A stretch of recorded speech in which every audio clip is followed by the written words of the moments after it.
VoiceOfCongo.net news on real time. Mr. Donald Trump to come and address the gathering.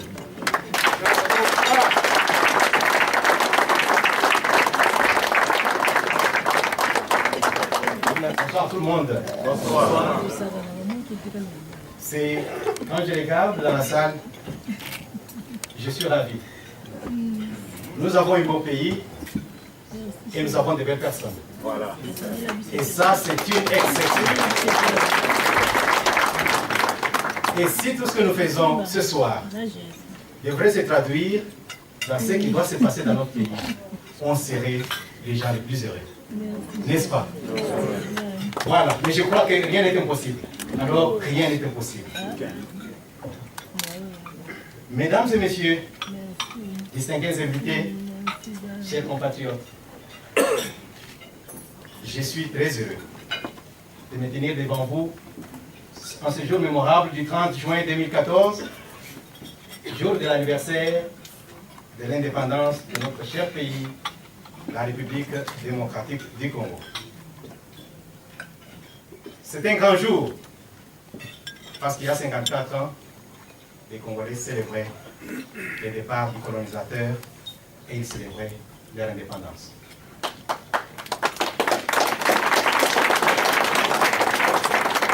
Nous avons dans cette salle des gens qui sont venus de partout. Et le fait qu'ils sont venus de partout, ils méritent d'être applaudis.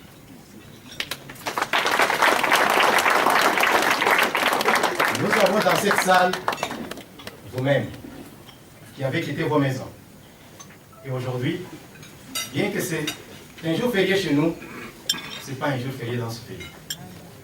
Et on dit toujours que quand on parle de l'heure, il y a l'heure normale et il y a l'heure congolaise. Mais ici, aujourd'hui, je me retrouve avec des Congolais qui ont vécu l'heure normale. Et ça, c'est exceptionnel. Aux membres de la génération déterminée venus de l'étranger, qui sont ici dans cette salle, parce qu'il y en a qui sont venus de l'Amérique du Nord, il y en a qui sont venus de l'Europe, et il y en a qui sont venus même de notre cher pays, la République démocratique du Congo. Aux amis de la RDC qui sont dans cette salle. Et vous avez remarqué qu'il y a dans cette salle des gens qui ne sont pas des Congolais, mais qui aiment le Congo. Et parce qu'ils aiment le Congo, ils ont accepté d'être avec nous.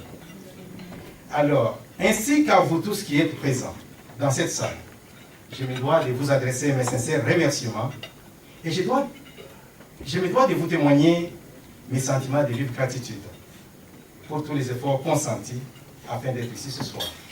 Votre présence est un réel plaisir. Mes remerciements vont aussi à tous ceux qui ont rendu cette soirée une réalité. Tous les membres de notre mouvement, la Génération Déterminée, organisatrice de cette soirée. Et cette équipe a été dirigée par Dr. Bouyamba. Aujourd'hui, le 30 juin, est un moment de réflexion, une grande journée. Mais avant de parler de la réflexion sur ce que nous devons faire aujourd'hui, je me dis que je serai un homme coupable si jamais, en me tenant devant vous, venu dire rien, je ne remercie pas quelqu'un dans cette salle qui a fait de moi ce que je suis et qui, aujourd'hui, je considère comme ma mère, comme ma soeur, comme ma fille et comme mon tout. Ma femme est ici. Et en la remerciant, je remercie toutes les femmes qui sont dans cette salle.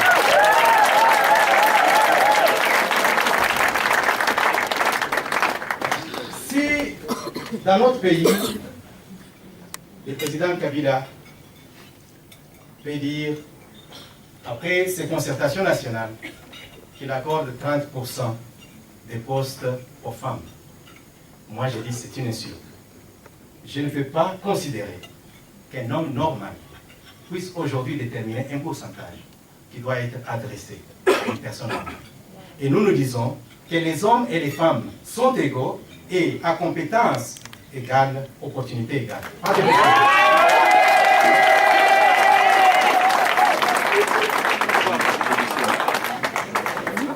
Ces jours mémorables dont nous parlons aujourd'hui marquent la fin de 2 jours de travaux de la génération déterminée. Et ces 2 jours de travaux nous ont amenés à mettre sur pied 2 grands documents. La constitution de notre organisation et aussi les règlements d'ordre intérieur. Et nous en avons profité aussi pour commencer le démarrage des travaux de notre projet de société, ce qui fera de nous un mouvement de changement, un changement réel, un changement positif dans notre pays.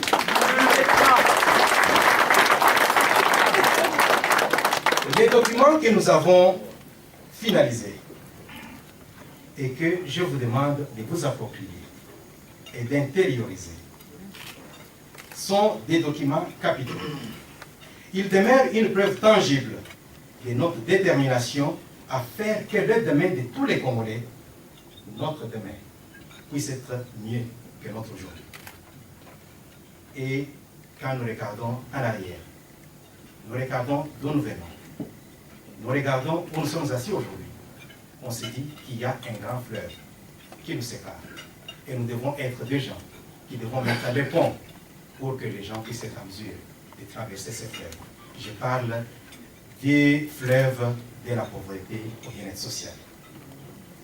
Mesdames et messieurs, distingués invités, chers compatriotes, il est connu de tous et surtout triste de constater que depuis son accession à l'indépendance, notre cher pays n'a pas encore eu la chance d'avoir un gouvernement responsable qui, d'une manière consistante et transparente, a appliqué les principes de la démocratie et a pu promouvoir le respect des droits et obligations des citoyens, la liberté, la justice, ainsi que le bien-être de tous. La RDC aujourd'hui est un sujet de moquerie. La RDC aujourd'hui, comme dans le passé, est dirigée par une classe politique corrompue, irresponsable et prête à trahir pour des gains personnels et des profits personnels. Nous avons un gouvernement qui gère la pauvreté et la misère. Cela doit changer. Cela doit changer et nous sommes déterminés à le faire changer. Amen. Nous avons l'un des pays les plus beaux au monde. Ayant travaillé dans le domaine minier, je sais que c'est l'un des pays les plus riches au monde. Mais nous avons un peuple qui patauge dans la misère la plus totale, à tel enseigne que ce peuple est devenu ridicule partout où il est. Et un peuple qui ne sait pas de quoi son demain ou son lendemain seront faits. Et nous sommes responsables. Dieu nous dit, à quiconque temps a été donné, temps va être réclamé. Et on va nous demander qu'est-ce que nous avons. Dans notre pays, pendant que les millions meurent de faim, des maladies qui peuvent être traitées ailleurs, mais parce que chez nous, les gouvernements ne s'en occupent pas, qu'est-ce que nous constatons? Que les gouvernants, les parlementaires qui pouvaient parler au nom du peuple, tous sont préoccupés des augmentations de leur salaire et de voir comment qui peut voler le plus. Nous ne sommes pas un pays qui doit être un pays de pilleurs. Nous sommes là pour arrêter ça. Nous sommes capables de changer et nous allons faire tout pour le changer. Amen.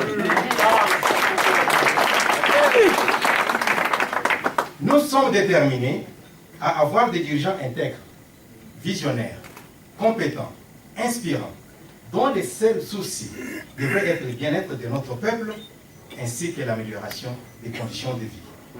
Nous sommes capables et nous sommes déterminés à faire ça avec succès. Mesdames et messieurs, distingués invités, chers compatriotes, parlant de la célébration de l'indépendance, une question devrait nous venir à l'esprit. Sommes-nous réellement indépendants? À cette question, les irresponsables qui dirigent notre pays vont répondre oui. Encore une fois, cela est un témoignage de leur égoïsme, incompétence et inhabilité à servir notre peuple. À la génération déterminée, nous avons la ferme conviction que l'indépendance n'équivaut pas seulement au départ des colonisateurs, mais surtout lorsque nous devenons capables d'assurer notre équilibre financier, physique, émotionnel et relationnel, nous permettant d'être des citoyens en contrôle de notre destinée.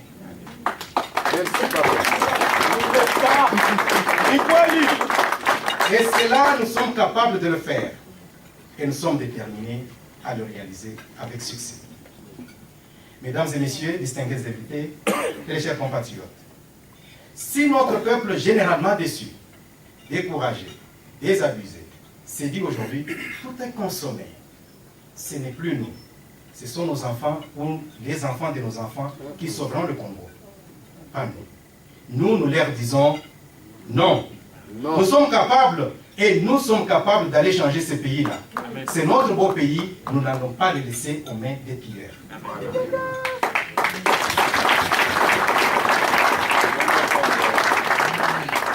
Si je pense et je réfléchis davantage, nous sommes en partie responsables de notre sort.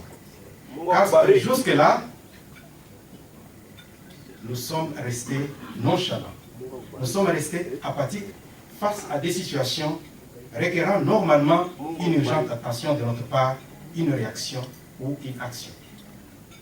Nous continuons à nous battre comme des grappes dans un panier, pendant que nos ennemis, les ennemis de notre peuple, considèrent notre pays comme un terrain vide où ils peuvent aller se servir quand ils veulent, comme ils veulent et prendre ce qu'ils veulent. Nos actions sont généralement gérées par la peur et notre vie principalement guidée par l'égoïsme qui engendre la haine et la jalousie. Et les gens peuvent même se poser une question. Lui qui est là devant nous, qui il est? Non, c'est un Congolais.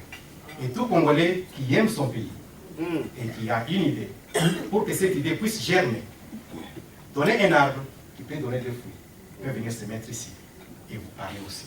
Ce que l'ennemi de notre peuple a toujours cherché à faire, c'est d'appliquer la règle de diviser pour régner. Où on va vous dire, vous appartenez à telle province ou telle ethnie, vous appartenez à telle religion, vous appartenez à tel parti politique. Alors nous disons que la génération déterminée doit réunir tous les Congolais qui aiment leur pays, quel que soit d'où ils viennent, quelles que soient leurs appartenances religieuses, politiques, sociales ou quoi que ce soit. Si vous aimez votre pays, vous êtes de la génération déterminée.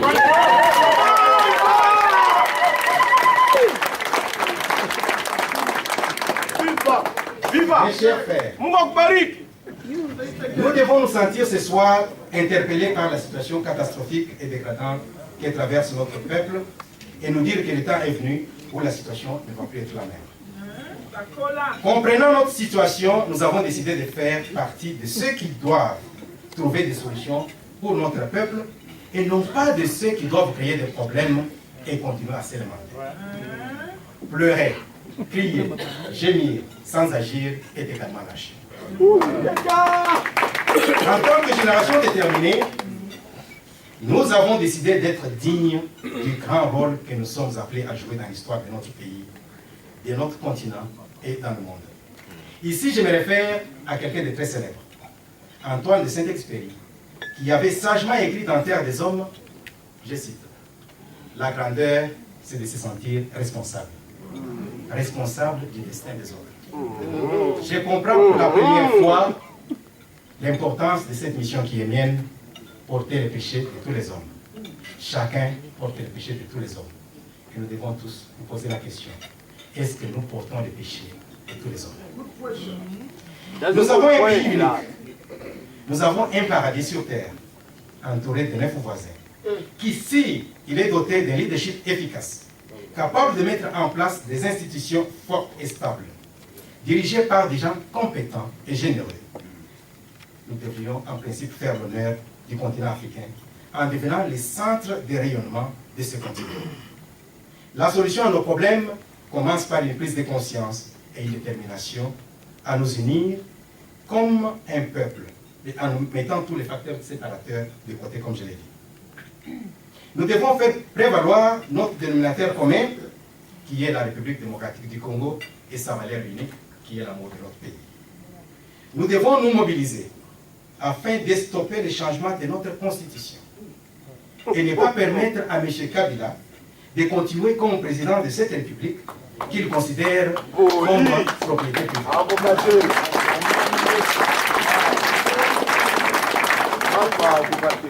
Le Congo n'appartient pas à un individu. Le Congo n'appartient pas à un individu, il n'appartient pas à une famille, il n'appartient pas à un groupe d'individus. Le Congo nous appartient à nous tous. Il vous appartient, il m'appartient, il appartient à tous les Congolais.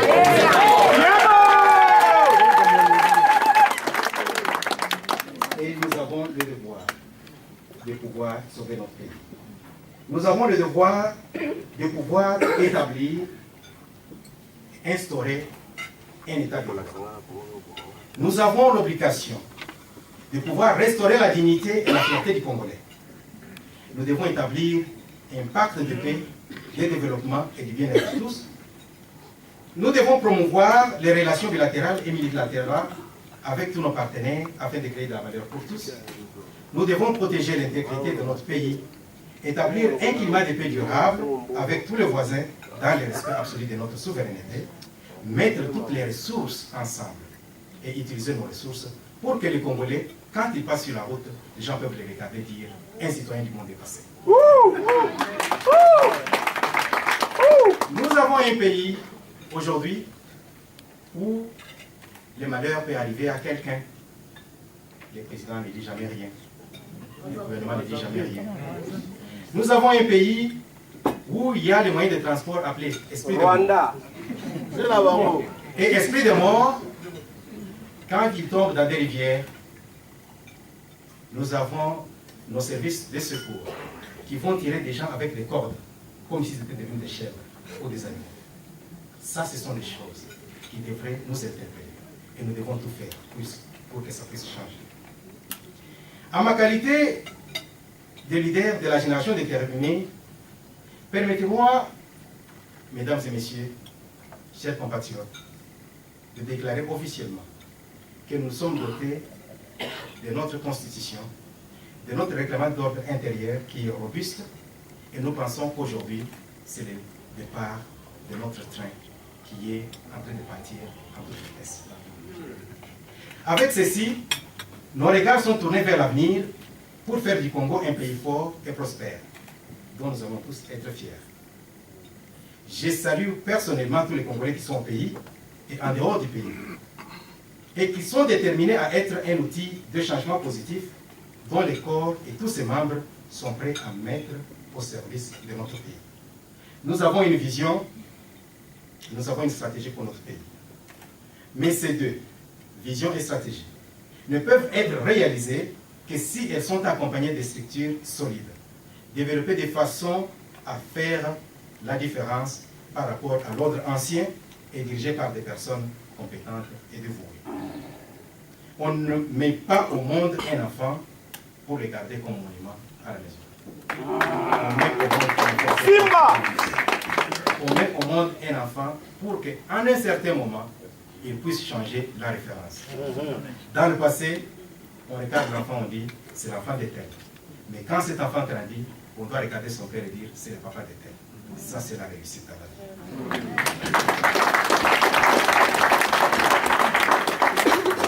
Ayant longuement réfléchi sur notre futur et notre structure, et considérant notre croissance aujourd'hui à travers le monde,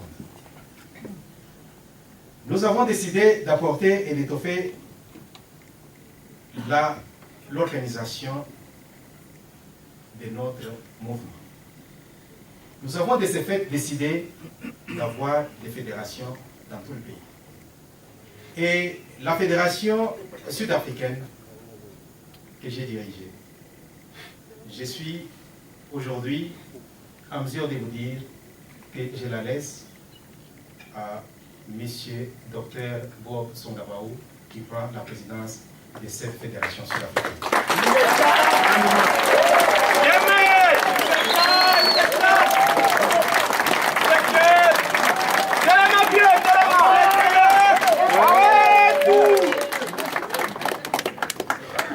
Je vous annonce aussi,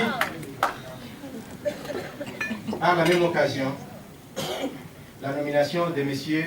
Liévin Moudi Wambouji-Kabeya comme président de la Fédération canadienne. Et il est dans la salle.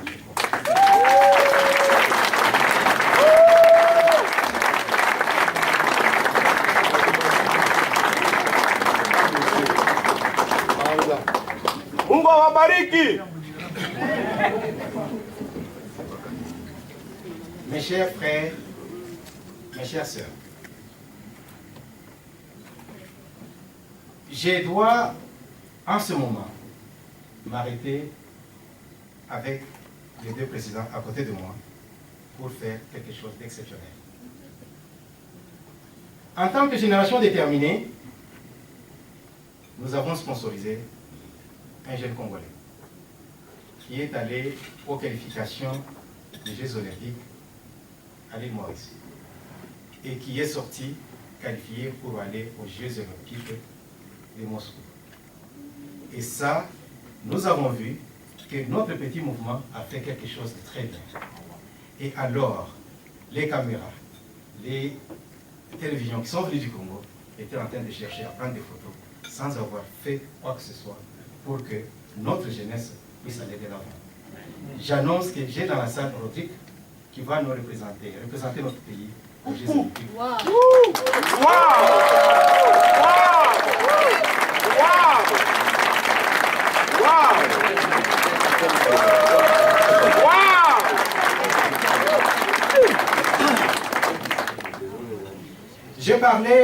Je parlais de quelque chose d'autre.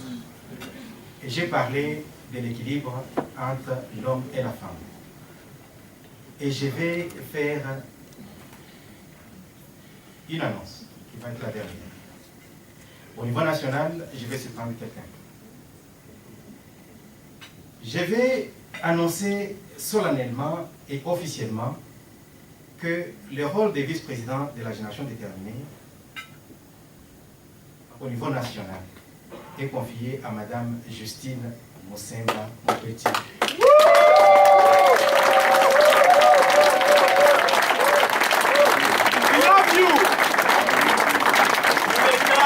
Mesdames et messieurs, distingués invités, chers compatriotes, la plus grande richesse de notre pays, c'est sa population, dont l'échantillon est dans cette salle. Quand je regarde ces femmes qui sont dans cette salle, quand je regarde ces hommes qui sont dans cette salle, je me dis, c'est possible. Je me dis que nous pouvons changer ce pays. Est-ce que nous pouvons changer ce pays? Yeah! Nous pouvons changer notre pays. Nous devons être déterminés à changer notre pays. Oui, mes sœurs et frères, c'est possible. Notre pays a besoin de nous. Travaillons ensemble, la main dans la main, pour construire un Congo meilleur. Que vive la République démocratique du Congo. Que vive la génération déterminée. Que Dieu bénisse les Congos. Je vous remercie.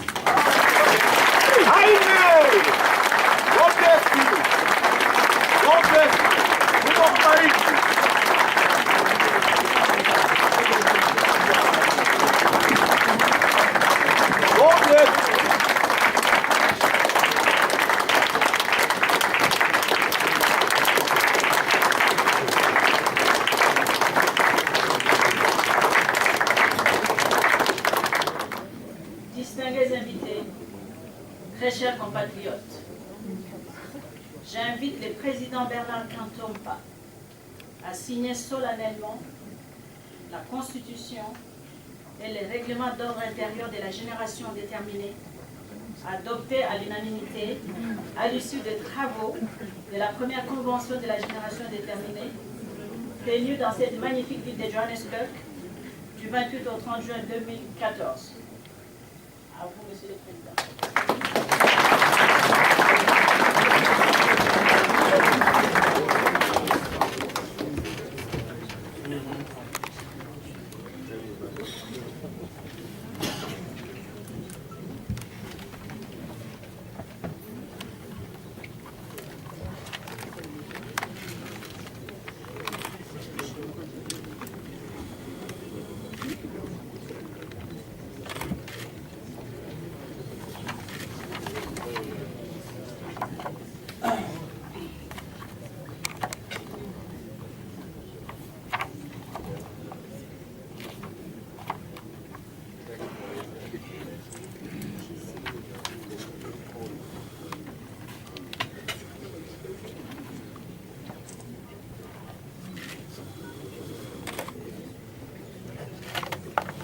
Je vous présente la Constitution signée de la génération déterminée.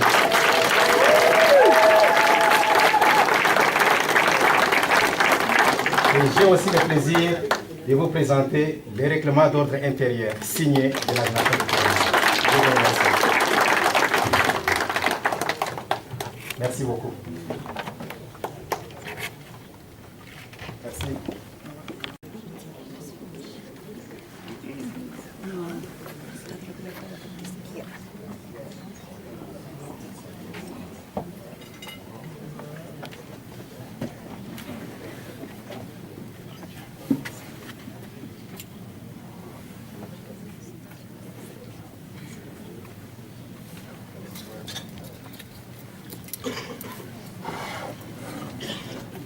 La salle est triste ou vous êtes ému par la mise en place de cette hiérarchie? Mais ce sont là les apparatchiks justement de la génération spontanée, de la génération déterminée qui viennent de prendre la chaise. Elle est très chaude. Hein. Elle pourrait être éjectable aussi au même moment. Bon. C'est très bien de voir que tout est mis en place. La génération déterminée n'était pas seulement une rêverie d'un promeneur solitaire. Ça se réalise justement avec cette mise en place de cette hiérarchie composée des atomes moléculaires. VoiceOfCongo.net, news on real time.